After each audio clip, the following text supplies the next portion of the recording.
Croire que le Fils de Dieu est Fils par le nom, et non par nature, n'est pas une foi conforme à l'Évangile et aux écrits des apôtres. S'il ne s'agissait que d'un nom reflétant l'adoption, et si le Christ n'était pas Fils parce que sorti de Dieu, je me demande bien pourquoi le bienheureux Simon, fils de Jean, aurait pu reconnaître « Tu es le Christ, le Fils du Dieu vivant ». Serait-ce parce que celui-ci aurait eu, comme tout le monde, la faculté de naître Fils de Dieu? Si le Christ était seulement appelé Fils de Dieu, je pose cette question. Qu'est-ce donc qui a été révélé à Pierre? Non par la chair et le sang, mais par le Père qui est dans les cieux. Une croyance partagée par tous a-t-elle à être soulignée? La belle affaire de révéler une chose dont tout le monde a conscience. Si le Christ est Fils par adoption, pourquoi la confession de Pierre lui mériterait-elle le qualificatif de bienheureux, lui qui n'aurait reconnu au Fils qu'un titre commun à tous les saints?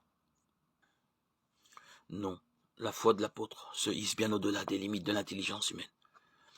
Il avance ici une parole qui n'avait pas encore été prononcée par une voix humaine.